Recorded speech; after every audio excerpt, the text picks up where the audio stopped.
Salam baik buat sahabat channel cerita lucu. Semoga menghibur. Yuk kita mulai ceritanya. Di sebuah desa terpencil di pedalaman Kalimantan, ada seorang santri bernama Udin yang terkenal bukan hanya karena keberaniannya menempuh perjalanan jauh ke pesantren, tetapi juga karena kebiasaan aneh yang dimilikinya, sering puasa. Bukan puasa Ramadan, bukan puasa Senin Kamis, tapi puasa yang entah kenapa tidak pernah selesai.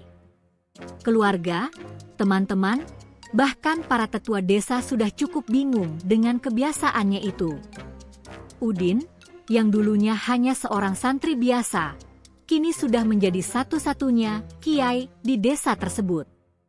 Penyebabnya sederhana, karena setiap orang yang datang untuk bertanya tentang agama, entah kenapa, selalu berakhir dengan Udin yang memberi nasihat atau doa.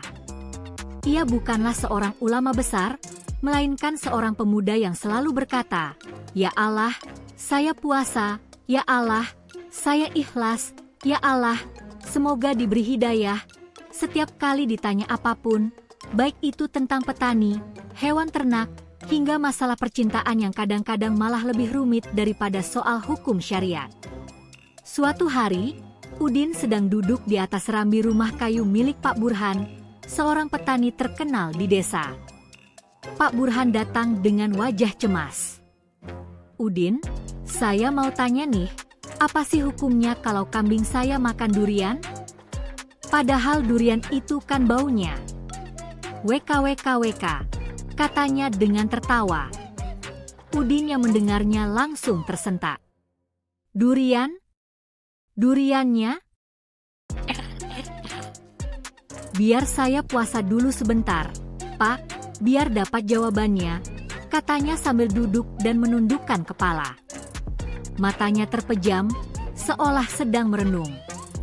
Dalam hati, dia berpikir, bagaimana kalau jawabannya cuma ada di perut kambing itu sendiri. Beberapa menit kemudian, Udin membuka matanya dengan penuh keyakinan.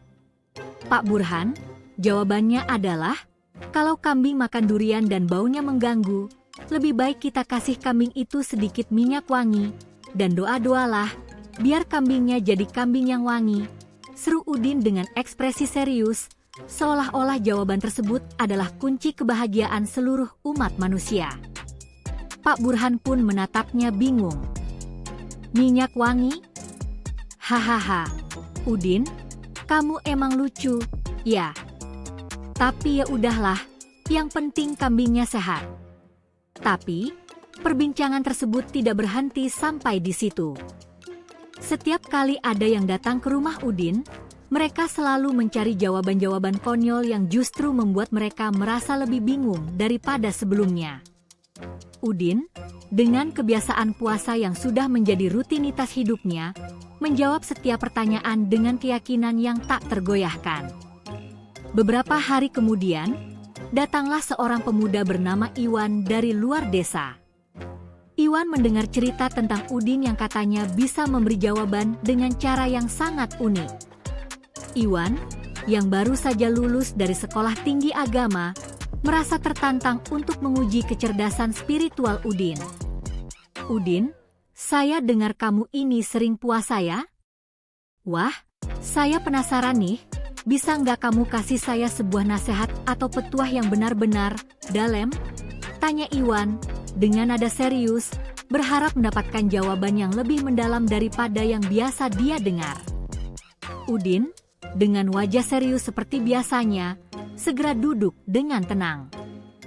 Puasa itu, Iwan, bukan sekadar menahan lapar, tapi juga menahan hawa nafsu. Tidak hanya makanan, tapi juga nafsu untuk menjawab pertanyaan yang belum waktunya dijawab, jawab Udin dengan sangat penuh keyakinan. Iwan terkejut. Menahan nafsu untuk menjawab? Apa maksudnya? Tanyanya penasaran. "Begini, Iwan," lanjut Udin, "kamu tahu nggak sih kenapa aku sering puasa? Itu karena, kalau kita nggak puasa, bisa jadi kita malah ngomong sembarangan dan nggak bisa menahan diri. Makanya, Aku sering puasa supaya bisa tahan gak jawab pertanyaannya menurutku gak perlu dijawab. Iwan mengernyitkan dahi. Lah, terus kalau ditanya tentang ilmu agama, apa yang harus dijawab? Udin berpikir sebentar, lalu menjawab dengan penuh kebijaksanaan. Kalau ada yang nanya soal agama, yang penting adalah keikhlasan. Jangan sampai jawaban kita malah bikin orang bingung. Kalau perlu, jawab aja, baca Al-Quran, sholat, dan jangan lupa makan siang. Iwan mulai tersenyum, mencoba menahan tawa. Jadi, kamu selalu puasa supaya nggak kebanyakan ngomong ya? Benar, jawab Udin dengan semangat. Puasa itu bukan cuma soal makan, Iwan. Itu soal membatasi semua yang gak penting dan fokus pada yang benar-benar penting. Iwan, yang awalnya serius ingin mendapatkan jawaban filosofis yang mendalam, kini malah tergelak. Haha, oke deh. Udin, kamu memang beda dari yang lain.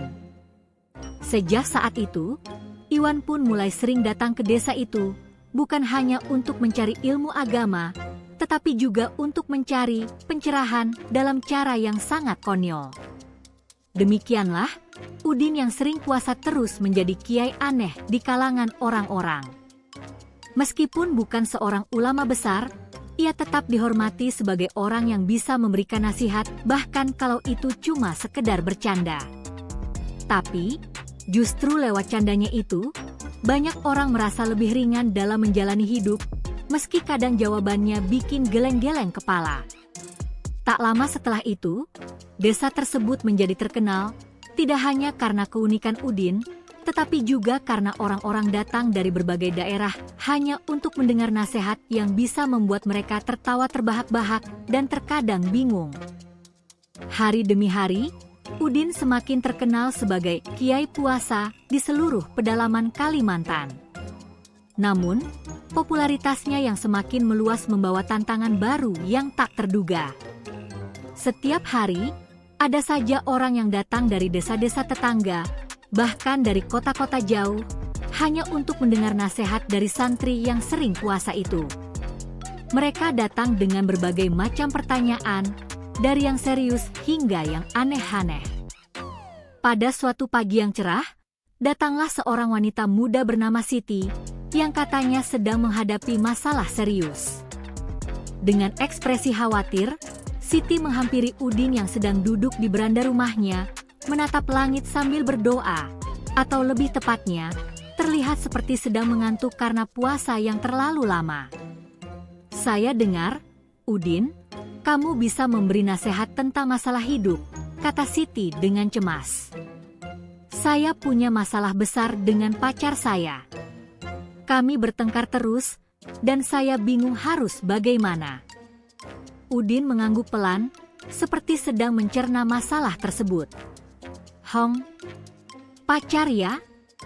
Kalau gitu, pertama-tama, kamu harus puasa dulu, kata Udin dengan serius. Siti menatap Udin, bingung. Puasa? Apa hubungannya dengan pacar? Puasa itu bukan cuma soal makan atau minum, Siti. Puasa itu soal menahan segala sesuatu yang membuat hati kamu nggak tenang. Kalau kamu sering bertengkar sama pacar, mungkin itu karena kamu nggak puasa dari pertengkaran itu. Cobalah, puasa dari marah-marah dan cobalah untuk ikhlas, jawab Udin dengan wajah serius, walaupun Siti bisa melihat mata Udin yang mulai mengantuk. Siti semakin bingung, tapi mencoba mengikuti saran itu. Jadi, saya harus berhenti bertengkar dulu dan ikhlas. Betul, jawab Udin. Kuncinya adalah ikhlas, Siti. Terkadang kita harus belajar untuk tidak terlalu serius. Cobalah untuk humoris. Kalau kamu marah sama pacar, ganti marah itu dengan senyuman. Kalau pacarmu marah, kasih dia durian. Mungkin baunya bisa bikin dia lebih tenang. Siti tertawa, walaupun tak sepenuhnya mengerti. Namun, Yang membuatnya terkesan adalah bagaimana Udin selalu bisa mengubah masalah serius menjadi sesuatu yang sepele dan lucu. Wah, Udin, kamu memang aneh. Tapi sepertinya aku akan coba saran kamu. Beberapa minggu kemudian, Siti kembali lagi menemui Udin dengan wajah cerah dan senyum lebar. Udin, saya sudah mencoba tipsmu. Kami memang masih ada masalah, tapi sudah jauh lebih baik. Saya mulai bisa tertawa bersama pacar saya, dan kami saling memberi hadiah lucu-lucuan. Udin tersenyum lebar. Lihat, kan? Kalau kita terlalu serius dalam menghadapi masalah, kita malah jadi terjebak dalam masalah itu sendiri. Solusinya adalah sering-sering puasa, dan jangan lupa tertawa. Pada hari lain yang tak kalah sibuk, datanglah seorang lelaki separuh baya bernama Pak Haji Usman. Dia adalah seorang pedagang kayu yang sudah lama tinggal di desa itu. Pak Haji Usman, yang sering merasa kepayahan dalam hidupnya, menganggap dirinya sudah terlalu tua untuk belajar hal-hal baru, apalagi dalam hal agama. Udin, saya ini sudah tua, ya. Tapi saya merasa belum banyak tahu tentang hidup. Seringkali saya merasa gelisah, dan bahkan merasa nggak ada tujuan lagi. Bagaimana ini, Udin? Tanya Pak Haji Usman dengan suara serak, seolah ada beban berat yang dipikul di pundaknya. Udin, yang tengah duduk sambil mengunyah kelapa muda, mendengarkan dengan seksama. Lalu dia mengangguk pelan. Pak Haji, kalau kamu merasa gelisah, mungkin itu karena kamu belum cukup puasa dari pikiran-pikiran yang gak jelas. Cobalah untuk memaafkan diri sendiri. Kalau sudah tua begini, jangan terlalu banyak mikir. Puasa dari mikir itu juga penting, kata Udin dengan santai, tanpa ekspresi cemas sedikitpun. Pak Haji Usman mengernyitkan dahi. Puasa dari mikir? Maksudnya gimana? Gini, Pak Haji, jawab Udin. Banyak orang yang stres, sakit hati, dan gelisah itu karena kebanyakan mikir. Jadi, coba deh, waktu kamu bangun tidur, tarik napas dalam-dalam, dan jangan langsung mikir macam-macam. Cukup pikirkan hal-hal yang ringan saja. Misalnya, hari ini mau makan apa? Atau mau pergi ke pasar pakai baju apa? Jangan kebanyakan memikirkan masalah besar yang gak akan selesai dalam sehari. Pak Haji Usman tertawa, tetapi di dalam hatinya, dia mulai berpikir. Kayaknya itu bisa dicoba juga. Saya sering banget mikirin soal bisnis, soal keluarga, pokoknya segala hal yang bikin pusing. Yaitu dia, Pak Haji, kata Udin. Coba sesekali berhenti mikir hal-hal berat, dan biarkan pikiranmu lebih ringan. Kalau perlu, senyum-senyum aja. Puasa dari mikir itu, ya, mirip dengan puasa dari makanan. Tahan dulu, jangan langsung berpikir negatif, dan coba berpikir positif. Pak Haji Usman mengangguk, merasa seperti mendapat pencerahan. Wah, ternyata saya memang perlu lebih santai ya. Terima kasih, Udin. Kamu benar-benar beda. Setelah pertemuan itu, Pak Haji Usman mulai menerapkan nasihat Udin. Setiap pagi, dia mulai melatih diri untuk tidak terlalu banyak berpikir. Kalau masalah datang, dia berhenti sejenak, memikirkan hal-hal ringan, dan yang lebih penting, tertawa. Dalam beberapa minggu, Pak Haji Usman merasa lebih ringan dan jauh lebih bahagia. Meski hidupnya tak pernah berubah total, setidaknya dia merasa lebih nyaman dan tidak terbebani. Di tengah semua pertemuan itu, Udin pun mulai dikenal lebih luas. Para penduduk desa bahkan mulai datang untuk meminta Udin menjadi kiai mereka, meskipun dengan cara yang sangat unik. Bukan karena kedalaman ilmu agamanya yang luar biasa, tetapi karena cara dia menyampaikan nasihat yang selalu mengundang tawa dan kebahagiaan.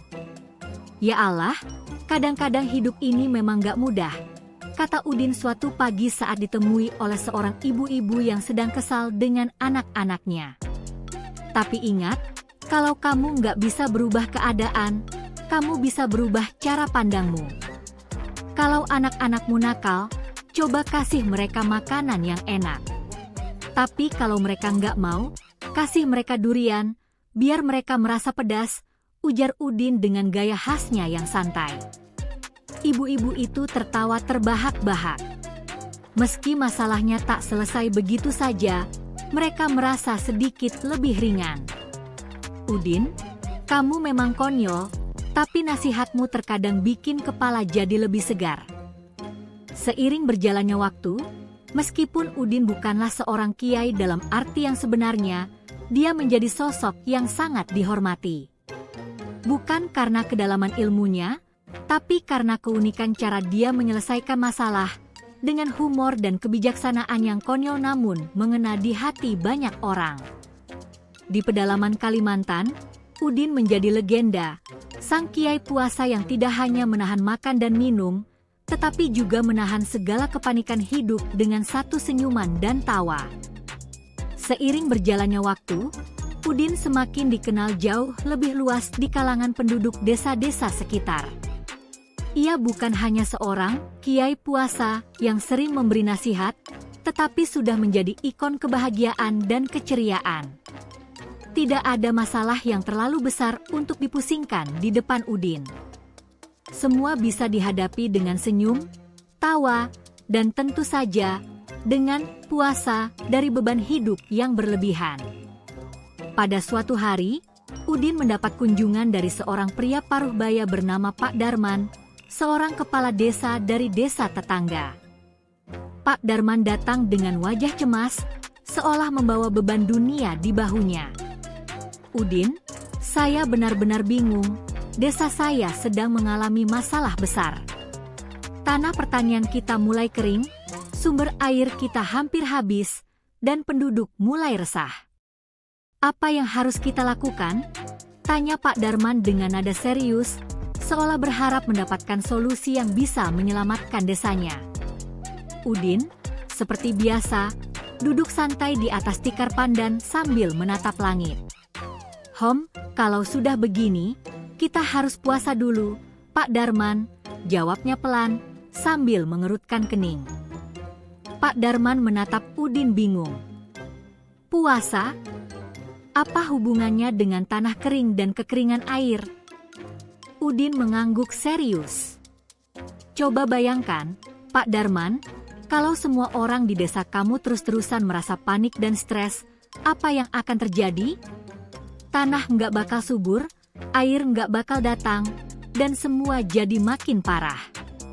Tapi kalau kamu bisa puasa dari rasa khawatir dan mulai berpikir positif, saya yakin segala masalah ini akan menemukan jalan keluarnya. Pak Darman masih bingung, tapi dia mencoba mengikuti saran Udin. Maksudnya, kita harus berhenti khawatir, ya? Betul sekali, jawab Udin dengan penuh semangat. Puasa itu bukan cuma soal menahan lapar, Pak Darman. Itu soal menahan rasa khawatir yang berlebihan. Kalau kamu terus merasa panik, justru itu yang membuat semuanya semakin buruk. Coba ajak warga desa untuk berdoa bersama, berpikir positif, dan jangan lupa tertawa. Pak Darman mulai tertawa pelan, meski masih merasa ragu. Ajak warga untuk tertawa? Itu bisa membantu mengatasi kekeringan? Udin mengangguk penuh keyakinan. Tertawa itu penting, Pak. Itu bisa mengurangi stres, dan siapa tahu, dengan pikiran yang lebih ringan, kita bisa menemukan solusi yang lebih cerdas untuk masalah ini. Kalau tidak bisa tertawa, coba saja puasa dari khawatir, dan biarkan Tuhan yang mengatur. Pak Darman berpikir sejenak, lalu tertawa terbahak-bahak. Haha, kamu memang aneh, Udin. Tapi mungkin kamu benar. Mari kita coba cara kamu. Beberapa minggu kemudian, Pak Darman kembali menemui Udin.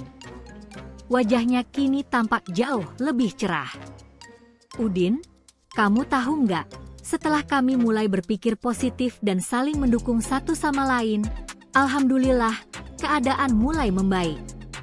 Kami berhasil menemukan sumber air baru, dan tanah kami mulai subur lagi.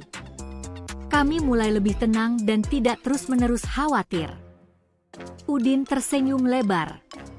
Lihat, Pak Darman, semua itu karena kamu sudah puasa dari rasa khawatir. Kalau kita terus-terusan khawatir, malah nggak ada yang bisa dikerjakan. Kalau kita punya pikiran yang ringan, masalah bisa diselesaikan dengan lebih baik. Pak Darman mengangguk, kali ini dengan penuh keyakinan. Terima kasih banyak, Udin. Kamu memang berbeda dari yang lain, tapi cara kamu bisa membuat orang merasa lebih baik. Saya jadi merasa lebih ringan sekarang. Dengan segala nasihat konyol dan lucunya, Udin terus menjadi kiai yang unik dan dihormati di berbagai desa. Orang-orang dari luar kota pun mulai berdatangan untuk menemui Udin, bukan untuk mendapatkan ilmu agama yang dalam, melainkan untuk merasakan keceriaan dan kebijaksanaan yang datang dari cara pandangnya yang tidak biasa.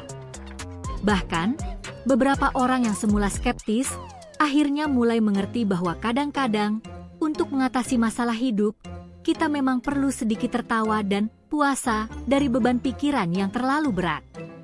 Suatu sore, ketika matahari mulai terbenam, Udin duduk di depan rumahnya, menikmati angin sepau-sepau sambil menyeruput teh hangat. Tiba-tiba datanglah seorang pria muda yang tampak cemas.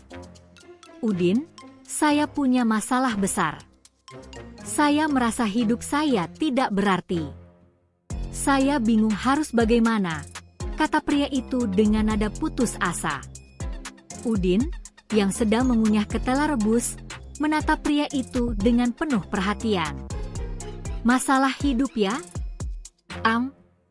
Kalau begitu, saya sarankan kamu puasa dulu, jawab Udin sambil tersenyum tipis. Pria itu mengerutkan dahi. Puasa? Tapi saya nggak lapar, Udin.